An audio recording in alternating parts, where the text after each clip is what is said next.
সাঁকরাইলবাসীর জন্য একটা গুরুত্বপূর্ণ খবর।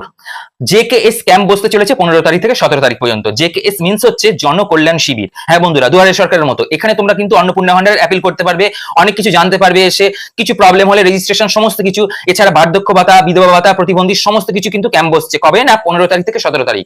ধরো আমাদের এই 7টা অঞ্চল নিয়ে একটা করে জনকল্যাণ শিবির হবে। সবকিছু তোমাদের ভিডিওর মাধ্যমে বলে দিচ্ছি, দেখো একদম। আর মাননীয় মুখ্যমন্ত্রী কি বলেছেন সমস্ত কিছু বলে দেবো।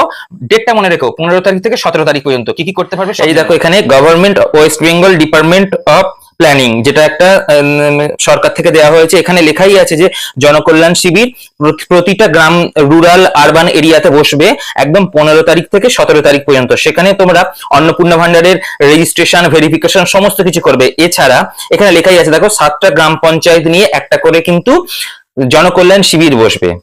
হ্যাঁ, 7টা পঞ্চায়েত নিয়ে একটা করে জনকল্যাণ শিবির বসবে। সেখানে তোমরা সবাই গিয়ে মানে বার্ধক্য ভাতা, বিধবা ভাতা নতুন করে অ্যাপিল করতে হবে।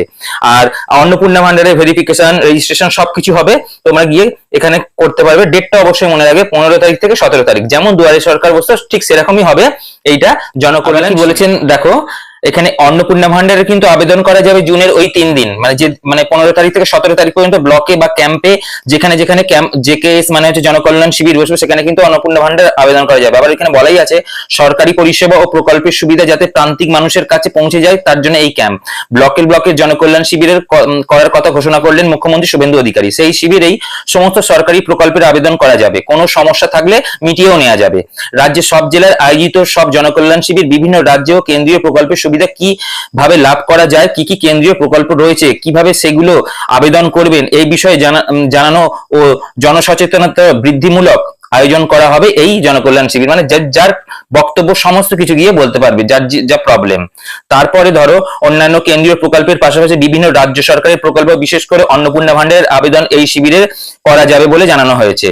পিএম কিষাণ সূর্যঘর ঘোষণা, অন্নপূর্ণা ভান্ডার, বার্ধক্য ভাতা সহ যা যা প্রকল্প আর কি আছে, সেই সমস্ত প্রকল্পের যোগ্য হলে নাম তুলতে পারবেন অবশ্যই।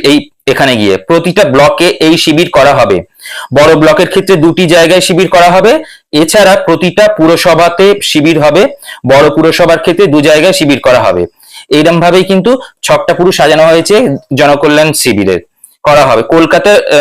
কলকাতার ক্ষেত্রে, পুর নিগমের ক্ষেত্রে প্রতিটা কিন্তু বড়তে এই শিবির করা হবে, সেটাই বলানো হয়েছে। তারপরে দেখো, অন্নপূর্ণা ভান্ডারের আবেদন করার ক্ষেত্রে কারোর কোনো বিষয়ে কোনো জিজ্ঞাসা থাকলে বা অন্য কিছু জনকল্যাণ শিবিরে সেটা বলতে পারবে। পাশাপাশি সংশ্লিষ্ট ব্যক্তিদের ফর্ম ফিল আপ থেকে আরম্ভ করে পূর্ণ সহযোগিতা সবকিছু করা হবে এখানে। অবশ্যই ডেটটা মনে রাখবে, একদম 15 তারিখ থেকে